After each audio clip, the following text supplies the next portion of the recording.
नमस्ते मित्रों, हम बात करेंगे बाबा रामपाल की। बाबा रामपाल एक स्वार्थी, पाखंडी दूत है। वह एक काल का दूत है जो संसार को मक्खड़ जाल में फंसाने को आया है। वह कभी नहीं चाहता कि संसार के मनुष्य सत्य को जाने।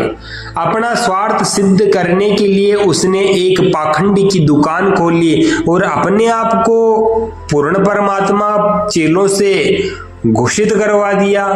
इनके चेले दिन रात कहते हैं कि रामपाल पूर्ण परमात्मा है, सत साहेब परमात्मा है तो सिर्फ रामपाल, उसके अलावा और कोई नहीं। आप स्वयं देखिए, कबीरदास जी महाराज की दृष्टि में रामपाल परमात्मा तो छोड़ो, एक सच्चा साधु भी नहीं है। एक सच्चा साधु के जो गुण बताए वो कबीरदास जी ने कितने अच्छे बताए हैं, उस पे रामपाल खरा उतरता ही नहीं है। आप स्वयं देखिए कबीरदास जी क्या उत्तम बात कहते हैं। सिंहों के ले हंड नहीं रे, हंसों की नहीं पात, लालों की नहीं बोरियां, साधन चले जमात। भावार्थ, सिंहों के झुंड नहीं हुआ करते, यानी कि शेर अकेला आता है, पर रामपाल के पीछे दिन रात चेले चपाटी आगे पीछे घूमते फिरते रहते हैं। आप स्वयं आपको फोटो दिखाएंगे और उसमें हम आपको दिखा देंगे कि बाबा कितना दुखी है।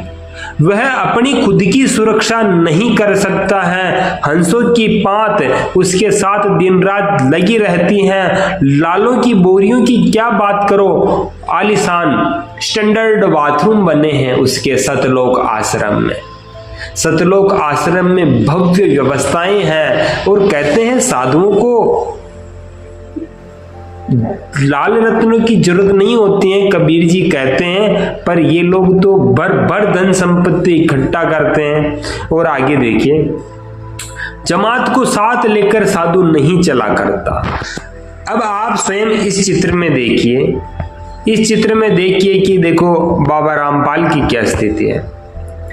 बाबा रामपाल के पीछे ये पंखा लेकर के एक चेला खड़ा है और पीछे बंदूक लेकर के सुरक्षा कर रहा है। सुरक्षा क्यों कर रहा है? क्योंकि खुद रामपाल अपनी सुरक्षा नहीं कर सकता, इसलिए तो बंदूक लेकर के सिक्योरिटी खड़ी है। सुरक्षा उसी की जाती है जो खुद अपनी रक्षा नहीं कर पाए।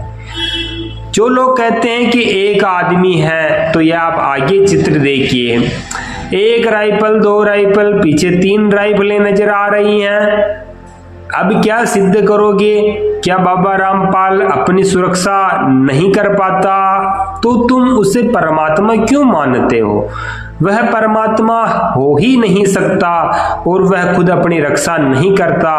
और कबीरदास जी के वचनों के अनुसार सच्चा साधु कभी जमात को लेकर के साथ नहीं चलता, स्वच्छंद विचरण करता है, अकेला ही चलता है और सत्य का मार्ग सभी को प्रशस्त करता है। इसके पीछे तो जमात की जमात भरी पड़ी है। इसको काहे का डर है? जो लोग कहें कि गोली मार देंगे और हमारे बाबा रामपाल जी को मार देंगे, इसलिए वो सच्चा ज्ञान नहीं दे पाएंगे और संसार अंधकार में चला जाएगा, तो तुम्हें कहीं की डर है?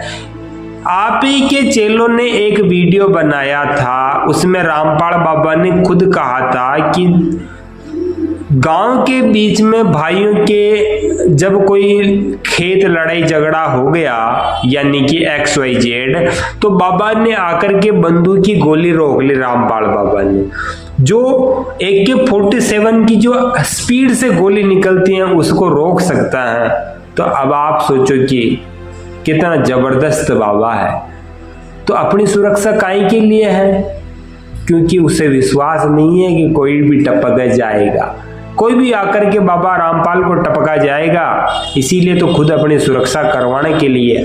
अगर रामपाल खुद रखता तो हम मानते कि देवी देवता भी शस्त्र रखते थे, वह पाखंडी और दुर्त लोगों को दंड देने के लिए रखता, पर ये खुद नहीं रखता है, खुद अस्त्र शस्त्र नहीं रख रहा है। अस्त्र शस्त्र तो वीरता का प्रतीक है, पर ये वीर थोड़े ही है, ये तो खुद डरता है।